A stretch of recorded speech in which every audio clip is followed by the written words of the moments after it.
ate muzeeyi naye tugende naye.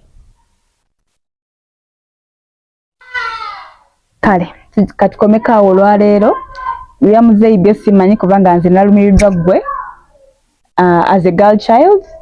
Muzeeyi ye sinaba kumanya ekigenda okuddirirayo gyali sinakitegeera naye Mukama amukwatire amusaasire tujja kuba tubitegeera mpola mpola. Ngenda kubuuza ku bantu bange nange abandaba nange ne family yange yabanjagala nga nange bwe nkwagadde nange naye abanjagala ate nawe wafunye abantu abakwagala kubanga video ye yatambudde nnyo abantu kati bakwagala olina abakwagala n'abakukyaye. So ngenda kubabuuza nti wamma bwe tunatwala Aisha Nandeba okubeera ne Slayer muzeeyi anaaba yeetaagiza kye bannangamba nja kuddira nkikole ki nkikubudde kati sooka zibirize ku maaso go kubanga nina surprise okimanyi nkuleteddeyo ekintu ekyewuunyisa banawulidde mu interview yo nendabamu ekintu kyoyagala ennyo nange nengamba wemba ngenda kino sigenda kyerabira. So close your eyes amaaso gakwateko nkikuwe tulabe oba kigenda kukusanyusa nga we naadde nsuubira.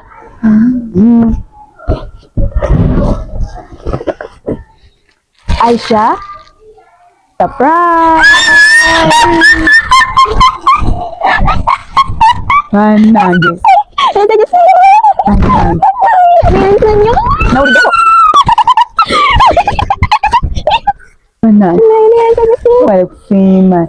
Nawulideko gamba yagala nnyo amandaazi. Ngamba kali mteyo ka socket. Mbadde ngenda nogebira by the way. Ngaguza ano ku maduka g'ewammwe. Anti mbadde ndudde n'okulya amandazi. Bandi.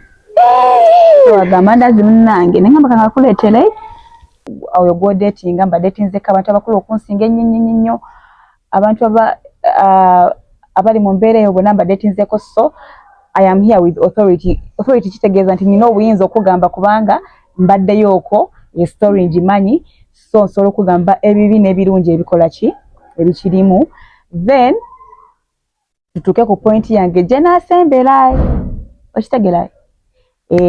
So njagala kubeera mukwano gwo nkuliiremu ku bintu bino nga ensonga esinga obukulu esinza okundeeta wano eno njagala kukufula mukwano gwange nkutwale nkujje ku muzeeyi. Tekijja soboka. Si mu mbeera nti ngenda I am going to take you away mulundi gumu nkutwale biki nkutwale nkuteeke ewange biki but I work with a lot of people nkolagana n'abantu bangi abasobola okukyusiza obulamu mu mbeera endala nga maybe yakola yakubeera nabo bakwano bo nabo bakwano bange nabo bafule bakwano bo nkwanjule mu bantu bangi naye sijja kusobola kukikola ng'okyalina muzeeyi oyo. Oba okitegeera ensonga zange ze nnina nnyingi nnyo kubanga story zange mpanvu maybe nange nja kusooka kunyumiza ku story yange